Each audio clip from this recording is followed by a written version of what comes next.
It's funny how one sentence can completely upend your life. I want a break.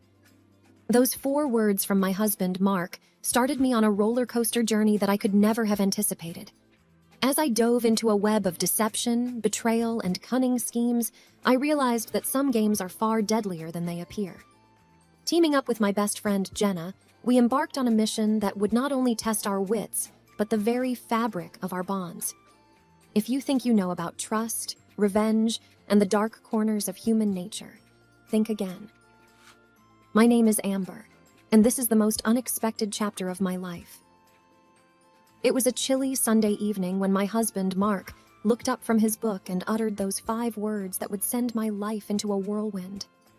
"I want a break," he murmured, barely audible. I thought I'd misheard him, so I paused the movie we were half watching. "What did you say?" I asked, my heart pounding in my chest. I'd expected a lot of things to come out of his mouth, but not that. He repeated it, clearer this time, avoiding my gaze. "I said I want a break." The air in the room suddenly felt denser. My mind raced with 1,000 thoughts. Why? What's wrong? Was it something I did? I wondered. Before I could even respond, he added, "There's someone else." The world seemed to spin. Someone else? After 15 years of marriage, after countless memories, joys, and challenges we'd faced together, he was just throwing it all away? "What do you mean, someone else?" I choked out, feeling the sting of tears, but I was determined not to cry.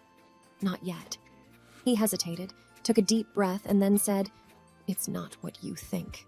It's not an affair." Confused and struggling to grasp the situation, I pressed on. "Then what is it, Mark? What's going on?" He sighed, seemingly conflicted. It's Brad." "Brad? As in Brad, his best friend from college? The same Brad who had been our wedding's best man? The one who'd come over for barbecues, birthdays, and every Super Bowl Sunday?"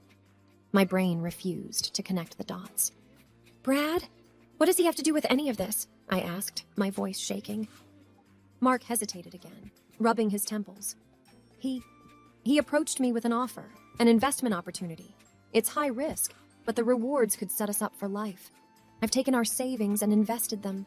Everything. I didn't want to tell you until I was sure it would pay off.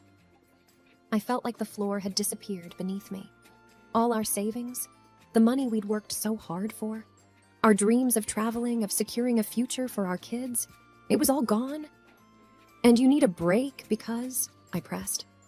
"I'm scared," he admitted. "If it fails, I've ruined our future. I needed some time to see it through without the pressure of explaining daily updates.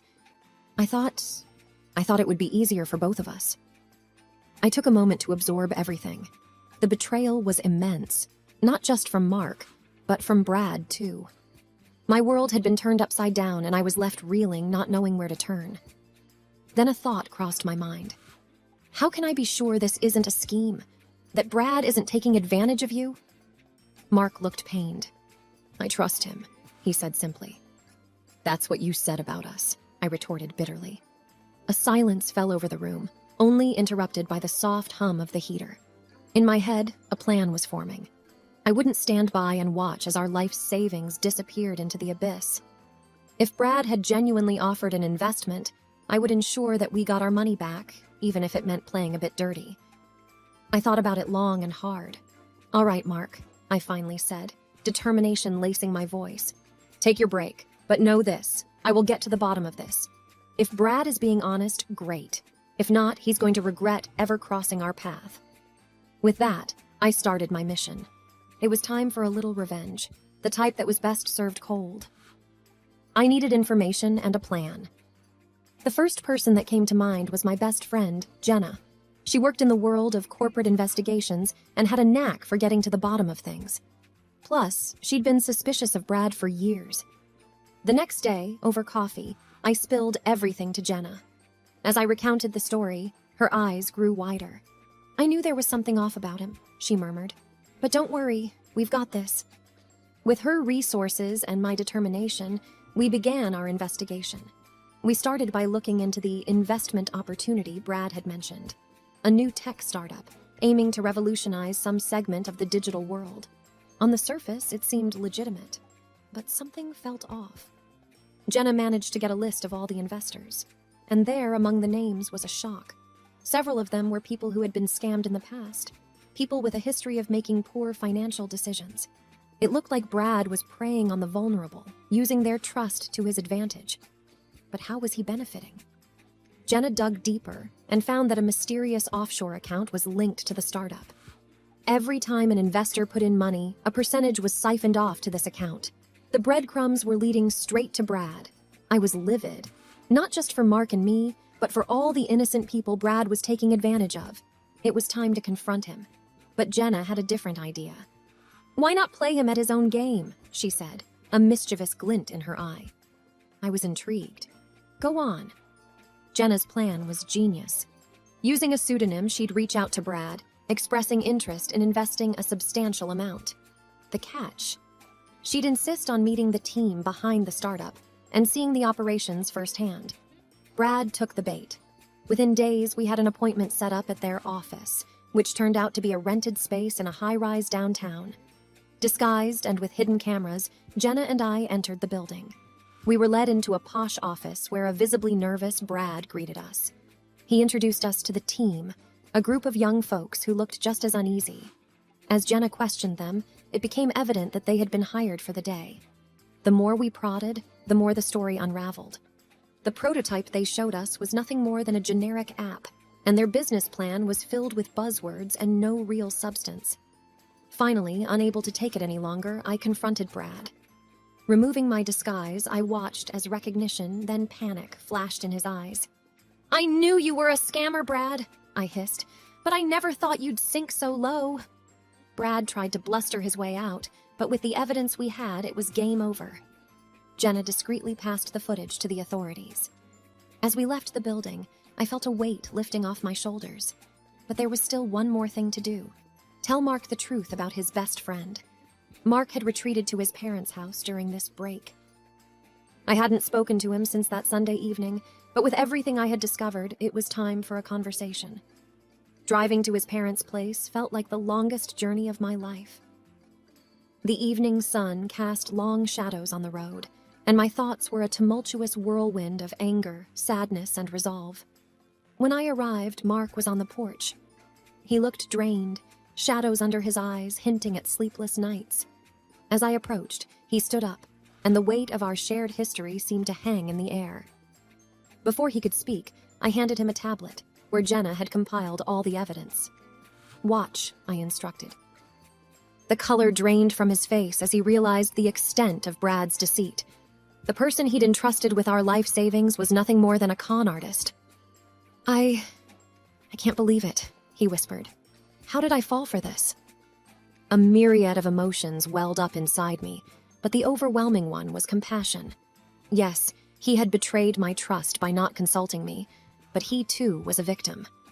I took a deep breath. "We're in this together, Mark. Always have been. Now let's figure out how to fix it." The following days were a whirlwind. The police, armed with the evidence Jenna and I had gathered, raided Brad's home. They found stacks of cash, falsified documents, and enough evidence to put him behind bars for a long time. The media caught wind of the story, dubbing Brad the trust betrayer. As for the other investors, they were grateful for my efforts in exposing the scam. Many had invested even more than Mark and were facing financial ruin.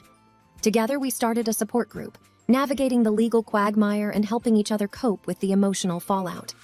The courts froze Brad's assets, and while it was a lengthy process, most of the investors got a portion of their money back. It wasn't everything, but it was a start. Mark and I, amidst all the chaos, started couples therapy. We delved into the issues that had led to that fateful decision, and slowly, the chasm between us began to close. Trust, once broken, is hard to mend, but we were both determined to rebuild. Just as life seemed to be finding some semblance of normality, there was a twist I hadn't seen coming. I received an anonymous letter in the mail. The handwriting was unfamiliar and shaky, but the message was clear. "You think you've won, but this is just the beginning. Brad was a pawn in a bigger game. Be careful, or you might just lose everything." A cold shiver ran down my spine. Was this some cruel joke, or was there more to Brad's scheme than met the eye? I immediately called Jenna. We missed something, I said tersely. Over the next few days, Jenna and I dove deeper. Brad had been in contact with someone codenamed the Puppeteer.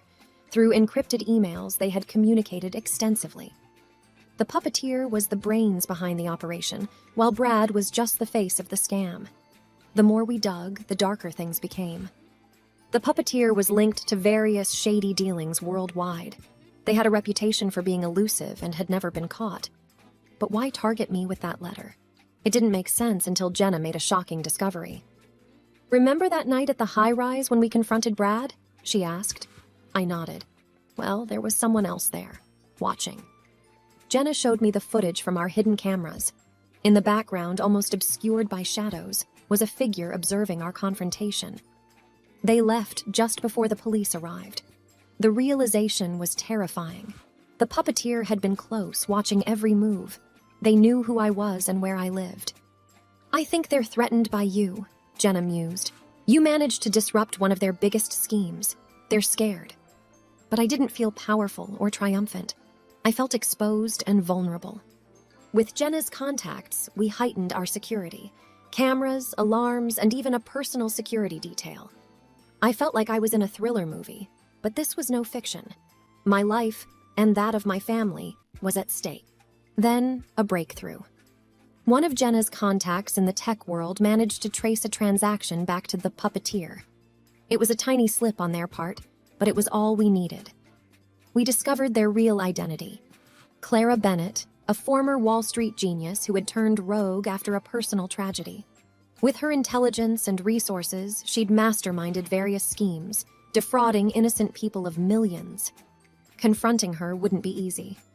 She was careful, always 2 steps ahead. But Jenna had a plan. Jenna's plan was audacious. It involved playing Clara at her own game, using deceit and strategy. "The only way to catch a snake is to become one," Jenna said cryptically. We started by leaking fake information about a supposed multi-million-dollar investment opportunity. The bait was designed to be irresistible to Clara, a tech innovation that promised to disrupt the entire industry. Jenna had connections with a couple of actors who posed as the inventors, giving interviews and showcasing their invention. Sure enough, within days, we got a bite. An anonymous offer came in to buy out the technology. We arranged a meeting to discuss the deal. Given Clara's caution, we knew she'd send a representative, but we were prepared. The meeting was set in a lavish penthouse suite, wired with hidden cameras and microphones. I posed as the assistant to the inventors, while Jenna stayed behind the scenes, coordinating with our security team. A sharp-looking woman in her 30s, undoubtedly Clara's right hand, arrived to negotiate. She was skeptical and shrewd, asking detailed questions about the tech. Our actor friends played their part to perfection, convincing her of the opportunity. After hours of negotiation, we had a signed contract, and most importantly, a direct line of communication to Clara. The representative made a call right there, discussing terms and the significant numbers involved. Using voice recognition software, we confirmed our suspicion. Clara Bennett was on the other line.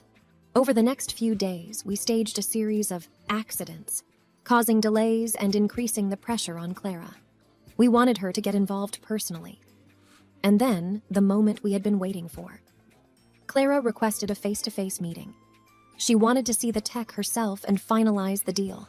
The location was a secluded mansion, one of Clara's many hideouts. With our security detail and local law enforcement hidden nearby, Jenna and I walked into the lion's den. The atmosphere was thick with tension as Clara, a tall, imposing woman with piercing eyes, greeted us.